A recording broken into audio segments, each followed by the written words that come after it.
आरव में वो सभी गुण हैं जो एक राजकुमार में होने चाहिए, लेकिन मेरे मन में एक सवाल बार बार उठता है, वो आखिर किसकी संतान है?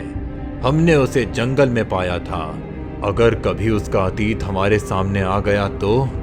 अगर कोई उस पर सवाल उठाए तो क्या होगा? पालनपुर राज्य के भव्य महल में आज शाही नगाड़ों की गूंज फैली हुई थी। राजा वीरेंद्र अपने सैनिकों संग शिकार पर निकलने की तैयारी कर रहे थे। घोड़े लाल मखमली आसनों से सजे थे और सैनिक पंक्तिबद्ध खड़े आदेश की प्रतीक्षा कर रहे थे। रानी सुरभि भी इस बार शिकार यात्रा के साथ जा रही थी। हालांकि उनके मन में शिकार का उत्साह नहीं था। उनकी आंखों में तो बस वर्षों से सूनी गोद का दर्द झलकता था। सुनो सैनिकों, आज का शिकार साधारण नहीं होगा। इन दिनों जंगली जानवरों को महल के आसपास भटकता देखा गया है। किसी भी दिशा से खतरा आ सकता है, इसीलिए हर कदम सोच समझ कर रखना। राजन, आप हर बार शिकार की बात करते हैं, पर मेरा मन उस दिशा में नहीं जाता। जब भी जंगल की ओर निकलती हूँ, मेरी नजर उस पगडंडी पर जाती है जहाँ कोई माँ अपने बच्चे को बाहों में झुला रही होती है। उसकी हंसी में संसार का सारा सुख समाया होता है और मैं सोचती हूँ, हमारा महल वैसा दृश्य क्यों नहीं दिखाता मुझे?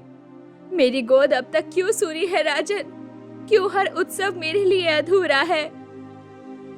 रानी, मैं तुम्हारे दर्द से अनजान नहीं हूँ।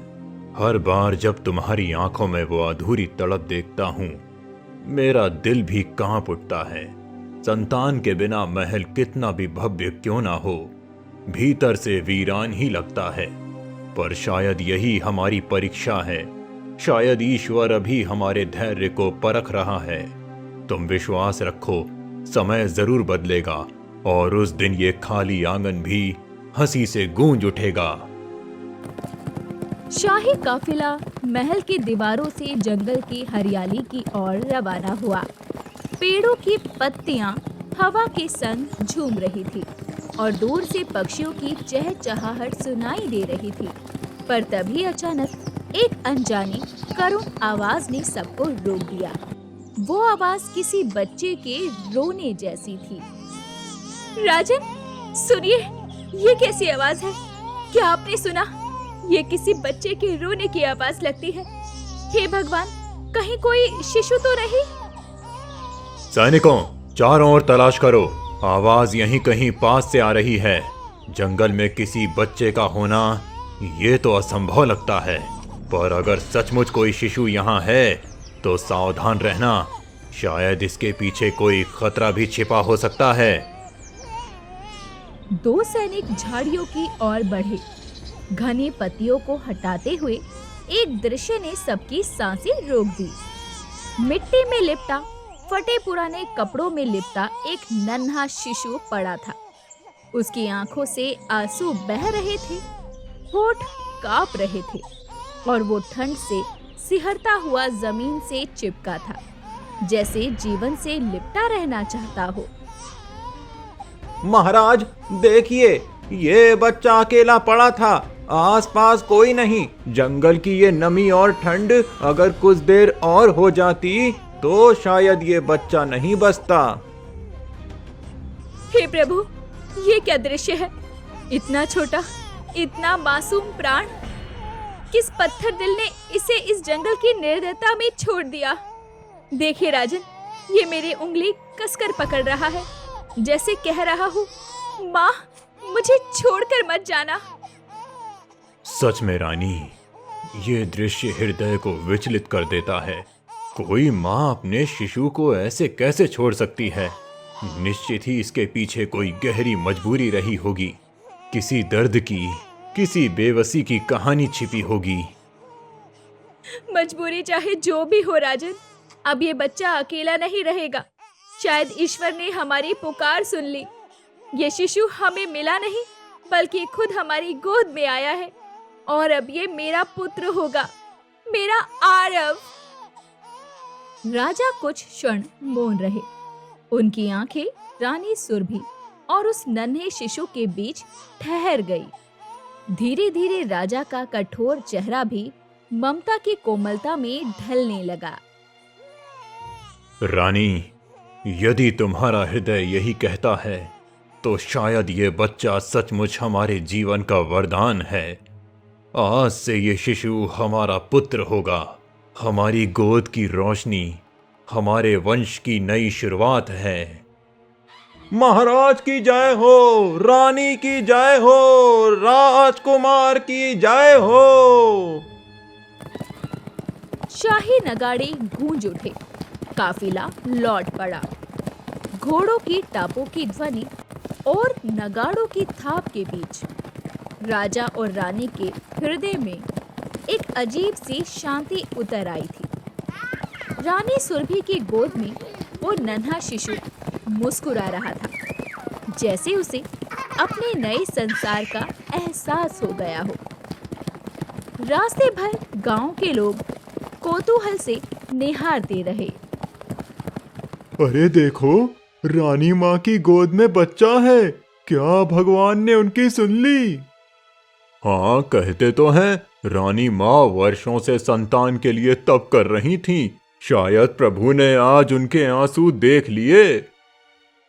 कभी कभी वरदान भी इम्तिहान बनकर आता है बेटा। अब देखना यह है कि वक्त इस बच्चे के साथ क्या लिखता है। महल पहुंचते ही उल्लास का समंदर उमड़ पड़ा। दियों की कतारें जगमगाई। रानी सुरभि ने बच्चे को नहलाया, रेशमी वस्त्रों में लपेटा, उसके नन्हे हाथों में सोने का कंगन पहनाया। फिर उसे अपने कक्ष में सजाए झूले में रखा, जहां वर्षों से खाली पड़ा पालना आज जीवन से भर गया। अब मेरी गोद सूनी नहीं रही। हे ईश्वर, तेरा अनुग्रह मेरे जीवन में उतर आया है। ये शिशु अब मेरा आरव होगा, मेरी सांसों की लय, मेरे जीने का सहारा। सुनो सब, इस शिशु का नाम होगा आरव। आज से ये हमारा पुत्र है और पालनपुर राज्य का उत्तराधिकारी घोषित किया जाता है। राजकुमार आरव की जय हो, महाराज की जय हो, महारानी की जय हो। महल दीपों से जगमगा उठा और रानी की आंखों में वर्षों बाद सच्ची मुस्कान खिली। उनकी गोद अब आशा से भरी थी, पर किसे पता था ये मासूम सा चेहरा एक ऐसा रहस्य छुपाए बैठा है जो आने वाले समय में इस राजमहल की नींव तक हिला देगा। बरस बीत गए। वो जंगल में मिला नन्हा शिशु अब युवावस्था में कदम रख चुका था और राजमहल की गलियां अब उसकी हंसी, उसकी तलवार की खनक और उसकी ऊर्जा से गूंजती थी। जरा और जोर से वार करो। अगर मुझे राजा बनना है तो हर चोट को सहने की ताकत भी चाहिए।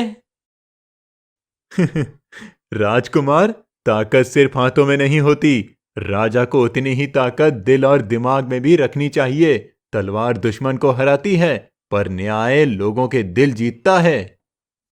गुरुजी, मैं वचन देता हूं, जब तक मैं जीवित हूं, इस राज्य में अन्याय का नामो निशान नहीं रहेगा। दूर खड़ी रानी सुरभि अपने पुत्र को देख रही थी। उनकी आंखों में गर्व भी था और ममता भी। जिस बच्चे को उन्होंने जंगल से पाया था, वो आज उनके जीवन की सबसे बड़ी उपलब्धि बन चुका था। राजन, देखिए ना, हमारा आरव कितना सयाना हो गया है। आज जब वो तलवार चला रहा था तो उसकी हर चाल में वीरता झलक रही थी, पर साथ ही उसकी आंखों में दया भी थी। वही दया जो सच्चे राजा का आभूषण होती है। कभी कभी सोचती हूँ, भगवान ने हमें ये वरदान सिर्फ इसीलिए दिया ताकि हम अपने राज्य को एक सच्चा उत्तराधिकारी दे सके, जो तलवार से नहीं, न्याय से राज करे। रानी, मैं तुम्हारे हर शब्द से सहमत हूं। आरव में वो सभी गुण हैं जो एक राजकुमार में होने चाहिए, लेकिन मेरे मन में एक सवाल बार बार उठता है, वो आखिर किसकी संतान है? हमने उसे जंगल में पाया था। अगर कभी उसका अतीत हमारे सामने आ गया तो? अगर कोई उस पर सवाल उठाए तो क्या होगा? राजन, कृपया ऐसे शब्द मत कहिए। वो मेरा बेटा है, मेरे हृदय की धड़कन, मेरे जीवन की वजह। भगवान ने उसे मुझे दिया है जैसे कोई अधूरी आत्मा को पूर्णता दे। अगर कोई कहे कि वो मेरा नहीं है तो शायद मेरी सांसें वहीं थम जाएगी। राजा कुछ क्षण मौन रहे। उनकी आंखों में प्रेम भी था और एक गहरी अदृश्य चिंता भी। वो जानते थे रानी की ममता के आगे हर तर्क छोटा पड़ जाएगा। कुछ दिनों बाद महल में शाही दरबार सजा हुआ था। महाराज सिंहासन पर विराजमान थे। रानी उनके बगल में और उनके सामने खड़ा था राजकुमार आरव, गर्व और गरिमा से भरा हुआ। दरबारी, मंत्री और सैनिक भी अनुशासन पूर्वक खड़े थे। महाराज, राजकुमार आरव अब युवावस्था में हैं। उसकी वीरता और न्याय प्रिय की चर्चा पूरे राज्य में फैल चुकी है। जनता उसे भविष्य का राजा मानने लगी है, परंतु कुछ दरबारियों में फुसफुसाहट है कि राजकुमार असली वारिस नहीं हैं। मंत्री जी, ध्यान रहे, मेरे सामने ऐसे शब्द दोबारा मत कहना। आरव मेरा पुत्र है, मेरे रक्त से नहीं तो मेरे विश्वास से जुड़ा है। वो इस राज्य का उत्तराधिकारी है और रहेगा। महाराज, अपराध क्षमा हो, परंतु जनता सवाल पूछ सकती है। अगर कल कोई कहे कि राजकुमार जंगल से मिला हुआ बच्चा है तो हम क्या उत्तर देंगे? बस, और एक शब्द नहीं। राजकुमार आरव पर सवाल उठाना राज्य की मर्यादा और हमारी रानी के सम्मान पर प्रश्न उठाना है। दरबार में सन्नाटा छा गया। हर दरबारी सिर झुकाकर खड़ा था और उस बीच आरव चुपचाप खड़ा सब सुन रहा था। उसकी आंखों में सवाल थे पर होठों पर मौन। रात की हवा महल के बाग में धीमे धीमे बह रही थी। चांदनी पेड़ों की डालियों पर बिखरी थी और आरव चुपचाप अपनी माँ के पास पहुंचा। माँ, क्या मैं सचमुच आपका बेटा हूँ? कभी कभी दरबारी बात करते हैं, उनकी नजरों में एक अजीब सा सवाल होता है। क्या सचमुच मैं जंगल में मिला था? नहीं बेटा, ऐसी बात कभी मत सोचना। तुम मेरे दिल के टुकड़े हो। तुम्हें मैंने अपनी सांसों से पाला है, अपने आंसुओं से सींचा है। तुम मेरे खून से नहीं, मेरी ममता से जन्मे हो आरव। अगर आप कहती हैं तो यही सच है। मेरे लिए तो आप ही मेरी माँ हैं। बाकी दुनिया कुछ भी कहे, फर्क नहीं पड़ता। रानी ने उसे अपने सीने से कस लिया, लेकिन उनके भीतर डर की एक लहर उठी। कहीं ये मासूम सच्चाई की उस आग के पास ना पहुंच जाए जो सब कुछ जला सकती है। दूसरी ओर राजा अपने कमरे में चिंतित खड़े थे, साथ ही मंत्री जी भी थे। मंत्री जी, मेरा दिल कहता है इस कहानी में कोई ना कोई सच अब भी छिपा है। हमने आरव को जंगल में पाया था। अगर किसी दिन उसकी असली मां या अतीत सामने आ गया तो? महाराज, सत्य को दबाना हमेशा कठिन होता है, लेकिन जनता को राजकुमार की वंशावली नहीं, उसके गुण चाहिए। राज्य उसी पर चलता है जो न्याय करता है, ना कि उस पर जो रक्त से जुड़ा हो। सही कहा मंत्री। फिर भी एक राजकुमार को हर परिस्थिति के लिए तैयार रहना चाहिए। कभी कभी भाग्य वही सिखा देता है जो तर्क नहीं सिखा पाते। महल में उत्सव, रौनक और हंसी का माहौल था, पर उस चमक के पीछे राजा और रानी के दिल में एक बोझ गहराता जा रहा था। वो दोनों जानते थे, भाग्य के चाले इंसान की योजनाओं से कहीं ज्यादा गहरी होती है। और कहीं दूर उसी भाग्य की डोर खींचती एक औरत चल पड़ी थी। उस औरत का नाम गौरी। वो औरत जिसने बरसों पहले मजबूरी में अपने नन्हे शिशु को जंगल में छोड़ दिया था, अब वही महल की दहलीज पर आने वाली थी। सुबह की धूप महल की दीवारों पर सुनहरी परछाई बना रही थी। गांव से आई औरतों का एक दल आंगन में सफाई का काम कर रहा था। उनमें थी गौरी, थकी आंखें पर दिल में बरसों से जलता मातृत्व का दिया। वो झाड़ू लगाते लगाते बाग की ओर बढ़ी। तभी उसकी नजर उस युवक पर पड़ी जो तलवार चला रहा था, और वो था राजकुमार आरव। जरा और तेज वार करो। अगर मुझे राजा बनना है तो हर चोट मुझे और मजबूत बनानी चाहिए। राजकुमार वही कहलाता है जो दूसरों की रक्षा के लिए खुद को भुला दे। जैसे ही गौरी की निगाहें आरव पर पड़ी, वो पल ठहर गया। उसके पैरों में कंपन हुआ, सांसें अटक गई और दिल की धड़कनें अनियंत्रित होने लगी। हे भगवान, ये चेहरा, ये आंखें, यही तो मेरे पति की परछाई है। यही मेरा छोड़ा हुआ लाल है। सालों पहले जिसे मजबूरी में जंगल में छोड़ आई थी, वो आज इस महल का राजकुमार बन गया है। उसके हाथ से झाड़ू छूट गया। वो कांपते हुए घुटनों के बल गिर गई और मुंह ढक कर फूट फूट कर रोने लगी। तभी रानी सुरभि वहां से गुजर रही थी। उसने गौरी को रोते देख उसके पास आकर कहा, कौन हो तुम और इस तरह क्यों रो रही हो? रानी माँ, मैं गांव की गरीब औरत हूँ। महल में काम करने आई थी, पर जब मैंने राजकुमार को देखा तो मेरी आत्मा कांप उठी। राजकुमार से तुम्हारा क्या संबंध है और उसके दर्शन से तुम इतनी व्याकुल क्यों हो रही हो? रानी माँ, मेरी बात सुन लीजिए। मैं कोई साधारण बात नहीं कर रही। वो राजकुमार, वो मेरा बेटा है। रानी सुरभि स्तब्ध रह गई, जैसे किसी ने उनके दिल पर बिजली गिरा दी हो। क्या कहा तूने? ये तेरा बेटा? ध्यान रहे स्त्री, ये राजकुमार आरव है, पालनपुर का उत्तराधिकारी। कोई भी औरत आकर ऐसा दावा करे तो क्या मैं अपने पुत्र को यूं ही छोड़ दूंगी? रानी माँ, मैं जानती हूँ कि आपने उसे पाला पोसा है, आपने उसे जीवन दिया, पर उसका जन्म मैंने दिया है। गरीबी ने मुझे मजबूर कर दिया था। मेरे पास उसे दूध पिलाने तक का सहारा न था। मैंने सोचा जंगल में छोड़ दूं, शायद कोई दयालु आत्मा उसे बचा ले, और भगवान ने आपको भेज दिया ताकि वो जी सके। तो अब तू उसे मुझसे छीनना चाहती है, जिसे मैंने अपनी नींदें खोकर पाला, जिसकी हर सांस पर मैंने पहरा दिया। तू कहती है वो मेरा नहीं है। महल के प्रहरी शोर सुनकर दौड़े और उसी क्षण राजा वीरेंद्र भी बाग में आ पहुंचे। उनके चेहरे पर चिंता और गंभीरता दोनों झलक रही थी। क्या हुआ रानी? क्या हो रहा है यहाँ? राजन, ये औरत कह रही है कि आरव उसका बेटा है।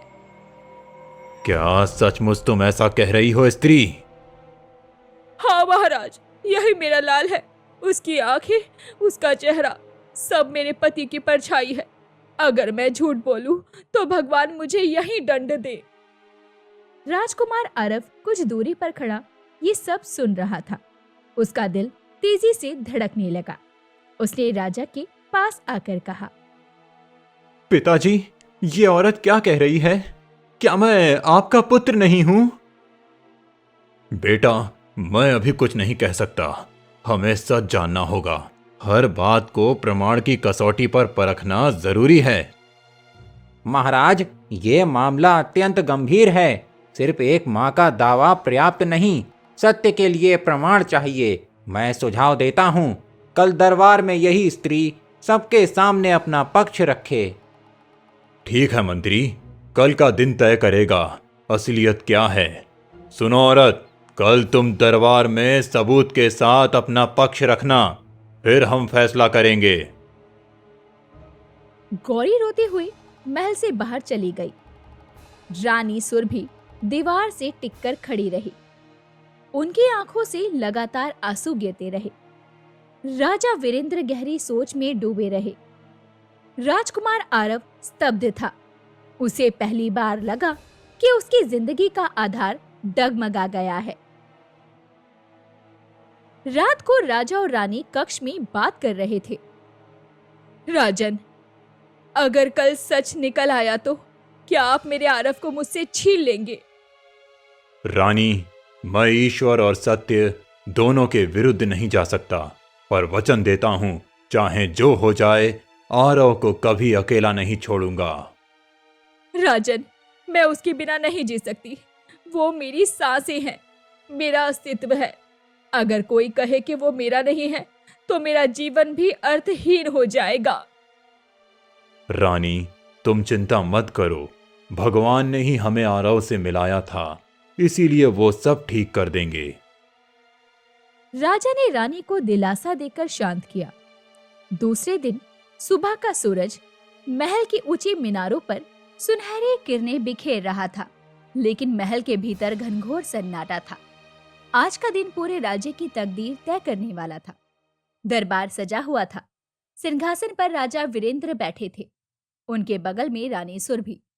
सामने खड़ा था राजकुमार आरव, जिसकी आंखों में उलझन और बेचैनी थी।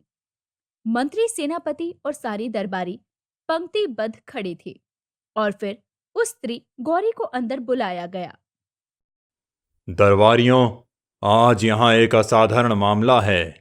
ये स्त्री कहती है कि राजकुमार आरव उसका खोया हुआ बेटा है, इसीलिए आज हमें सच्चाई जाननी होगी।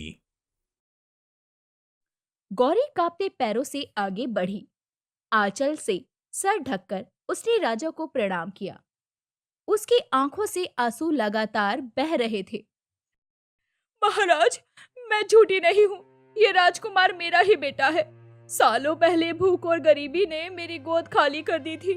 मैंने मजबूरी में इसे जंगल में छोड़ दिया, इस आस से कि कोई इसे बचा लेगा। झूठ, झूठ है ये। राजकुमार मेरा बेटा है। मैंने उसे अपनी गोद में पाला है, अपनी नींदें खोकर बड़ा किया है। तुझ जैसी औरत जिसने अपनी नन्ही सी जान को जंगल में तड़पने के लिए छोड़ा, उसे माँ कहने का हक नहीं। रानी माँ, मैं अपराधिनी हूँ, मगर मेरी मजबूरी मेरी जान ले रही थी। मेरे पति बीमारी से मर गए थे। घर में अनाज का एक दाना नहीं था। मैंने दिन रात आंसू पिए, पर इस बच्चे को दूध ना पिला सकी।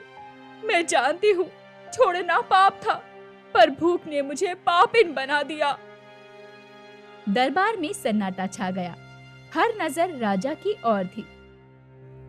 स्त्री, तुम्हारे शब्दों में पीड़ा है, पर सच्चाई सिर्फ पीड़ा से साबित नहीं होती। क्या तेरे पास कोई प्रमाण है कि राजकुमार तेरा बेटा है? महाराज, मेरे पास सोना चांदी का प्रमाण नहीं है, पर मेरा रक्त गवाही देगा। और हाँ, उसकी दाहिनी हथेली पर एक छोटा सा तिल है। वही तिल उसके जन्म के समय से था। अगर ये सच ना हो तो मुझे दंड दीजिए। सभी ने आरव की हथेली देखी। सचमुच वहाँ छोटा सा तिल था। दरबार में हलचल मच गई। हे भगवान, इस स्त्री का दावा सच हो सकता है। अगर ये सच निकला तो राज्य का उत्तराधिकारी विवाद में पड़ जाएगा। नहीं, ये तिल या कोई निशान मेरे बेटे को तुमसे जोड़ नहीं सकता। तुम्हें क्या पता ममता का दर्द क्या होता है। मैंने हर रात उसकी भूख पर जागकर उसे पाला है। अगर कोई कहे कि वो मेरा नहीं तो मेरी आत्मा मर जाएगी। रानी माँ, मैं आपका दर्द समझती हूँ, पर मेरा दिल भी माँ का है। जब से मैंने इसे छोड़ा, हर पल मेरी आत्मा जल रही है। आज जब मैंने इसे देखा तो लगा कि मेरी सांसें लौट आई। राजकुमार आरव ये सब सुन रहा था। उसकी आंखों में आंसू भर आए। वो कांपते स्वर में राजा से बोला, पिताश्री, ये सब क्या हो रहा है? क्या सचमुच मैं आपका पुत्र नहीं हूं? ये सब क्या हो रहा है? कौन हूं मैं? किसका बेटा हूं?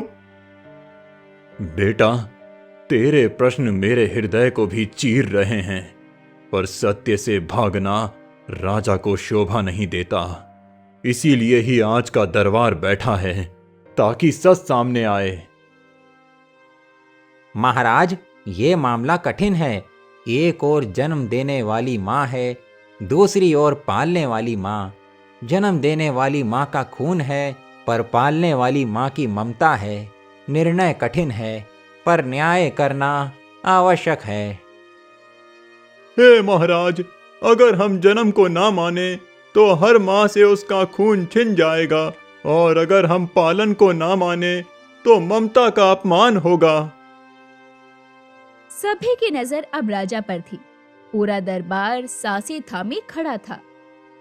सुनो सब, सत्य की कसौटी सिर्फ भावनाओं से नहीं, प्रमाण से होगी। और कल तुम अपने पूरे अतीत की कहानी सुनाओगी। कैसे, क्यों और किस परिस्थिति में तुमने अपने बच्चे को छोड़ा, और कोई ठोस सबूत हो तो वो भी लेते आना। तब निर्णय होगा कि न्याय किसका है। महाराज, मैं कल सब बता दूंगी। ईश्वर गवाह है, मेरा इरादा किसी से छीनने का नहीं, बस अपने लाल को पहचानने का है। दरबार भंग कर दिया गया। रानी सुरभि आंसुओं में डूबी अपने कक्ष में लौट गई। आरव उनके साथ चला गया। गौरी महल से बाहर अपनी झोपड़ी की ओर चली गई। उसका चेहरा उम्मीद और डर दोनों से भरा था। दूसरी ओर राजा वीरेंद्र रात भर बेचैन रहे। एक ओर पत्नी की ममता थी और दूसरी ओर उस गरीब माँ का दर्द। महल की दीवारें गवाह बनी कि कल का दिन राज्य के इतिहास का सबसे कठिन दिन होगा। दूसरे दिन दरबार फिर से सजा था। चारों ओर गहरा सन्नाटा था, मानो दीवारें भी सुनना चाहती थी कि आज कौन सा सच उजागर होगा। सिंहासन पर राजा वीरेंद्र गंभीर मुद्रा में बैठे थे। रानी सुरभि का चेहरा आंसुओं से भीगा था। राजकुमार आरव बेचैन खड़ा था। उसके दिल में सवालों का तूफान उमड़ रहा था। और तभी गौरी को दरबार में लाया गया। गौरी, आज तुम अपना पूरा सच बताओ। कैसे और क्यों तुमने अपने मासूम बच्चे को जंगल में छोड़ा? तेरी जुबान ही तेरे लिए प्रमाण होगी। महाराज, मेरे शब्द ही मेरे सबूत होंगे। मैं झूठी नहीं। मैं गरीब घर की औरत। मेरे पति मजदूरी करते हैं। हमारी झोपड़ी में ना अनाज था ना कपड़ा। गौरी की आवाज कांप रही थी, मगर उसकी आंखों में बरसों का दर्द झलक रहा था। मेरे पति बीमारी से तड़प तड़प कर चल बसे। उस दिन से भूख मेरे घर का मेहमान बन गई। मैंने दिन रात अपने आंसू पीकर गुजारे, पर जब ये बेटा भूख से रोता तो मेरी आत्मा जल उठती। उसके होठ सूख जाते थे, शरीर कांपता, और मेरे पास दूध की एक बूंद भी नहीं होती। तो तूने उसे जंगल में छोड़ दिया। क्या यही तेरी ममता थी? ममता का कर्तव्य त्याग करना है, ना कि अपनी संतान को दरिंदों के हवाले करना। रानी माँ, मैं अपराधी नहीं हूँ, पर मेरी मजबूरी मेरी जान ले रही थी। उस रात मैंने आकाश की ओर हाथ उठाकर कहा, हे भगवान, अगर मेरी गोद खाली करनी है तो इसे किसी ऐसी माँ को देना जो इसे पाल सके। और फिर मैंने इसे जंगल में छोड़ दिया। गौरी की सिसकियां दरबार में गूंज रही थी। सबकी आंखें भर आई। हे ईश्वर, कैसी लाचारी होगी कि एक माँ अपनी नन्ही जान को छोड़ दे। ये औरत झूठ नहीं बोल रही, उसके शब्दों में सच्चाई है। महाराज, यही मेरा लाल है। इसकी हथेली का तिल मेरे पति की निशानी है। इसकी आंखों में वही चमक है जो मेरे घर की रोशनी थी। मैं इसे छोड़ आई, पर इसके बिना हर दिन मरी हूँ। नहीं, ये मेरा है। मैंने इसे अपनी गोद में पाला है। इसकी हर धड़कन मेरे आंचल में धड़की है। राजकुमार आरव अब और नहीं सह पा रहा था। वो आगे बढ़ा और अपनी दोनों माँओं के बीच खड़ा हो गया। बस करो, क्यों मुझे दो हिस्सों में बांट रही हो? एक कहती है मेरा खून है, दूसरी कहती है मेरी ममता है। मैं पूछता हूँ, मैं आखिर किसका हूँ? बेटा, तू मेरा खून है। तेरे जन्म की पीड़ा मेरी है। नहीं आरव, तू मेरी जान है। तेरे बचपन की हर धड़कन मेरी गोद में बीती है। पिताश्री, मुझे बचाइए। मैं किसकी ओर जाऊं? किसे माँ कहूं? किसे छोड़ दूं? दरबारियों की आंखें नम थी। मंत्री आगे बढ़े। महाराज, अब ये स्पष्ट है कि ये स्त्री सच कह रही है, परंतु न्याय आसान नहीं। जन्म माँ का हक है, मगर पालन भी माँ का अधिकार है। राज्य की मर्यादा भी दांव पर है। अगर राजकुमार को असली माँ को दे दिया जाए तो रानी का दिल टूट जाएगा। अगर रानी को दिया जाए तो जन्म देने वाली माँ का अपमान होगा। सचमुच कठिन घड़ी है।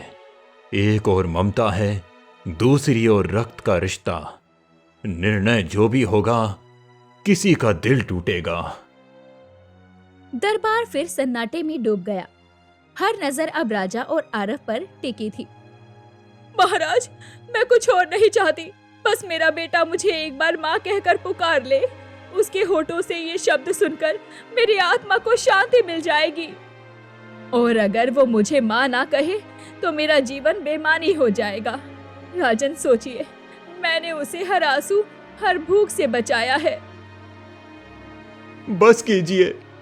क्यों मुझे 2 हिस्सों में बांट रही हो? क्या मैं कोई जमीन का टुकड़ा हूं जो बांटा जाए? गौरी माँ, तुमने मुझे जन्म दिया। तुम्हारी पीड़ा मेरे रगों में है। रानी माँ, तुमने मुझे पाला। तुम्हारी ममता मेरी सांसों में है। मैं कैसे कह दूं कि मैं सिर्फ एक का हूं? मैं दोनों का बेटा हूं। उसके शब्द सुनकर पूरा दरबार सन्न रह गया। रानी सुरभि रो पड़ी और गौरी की ओर देखने लगी। गौरी का चेहरा भी आंसुओं से भीग गया।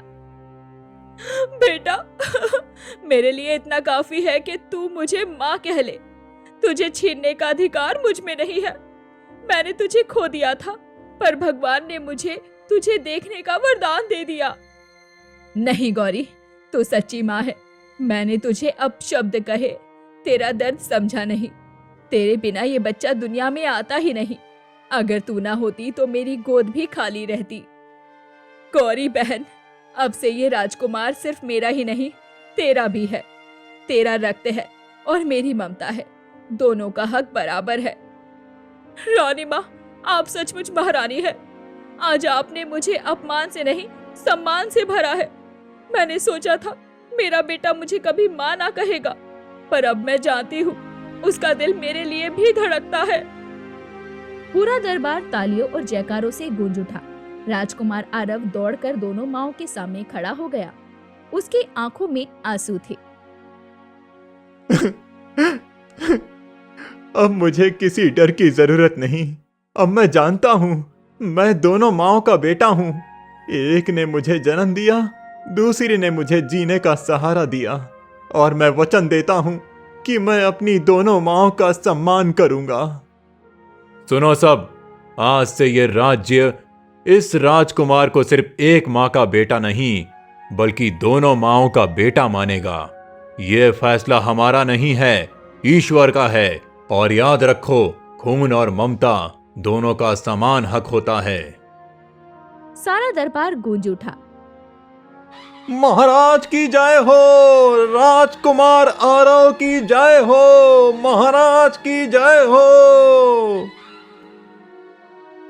दरबार खत्म होने के बाद गौरी और रानी महल के आंगन में खड़ी होकर बात कर रही थी।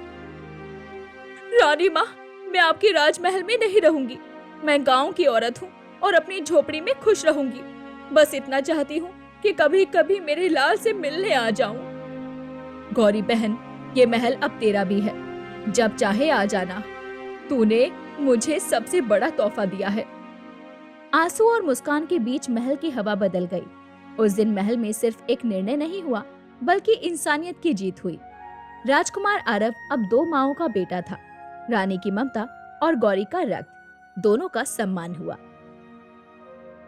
तो दोस्तों, ऐसी ही अनोखी और रसभरी कहानियां देखने के लिए हमारे चैनल को सब्सक्राइब करें।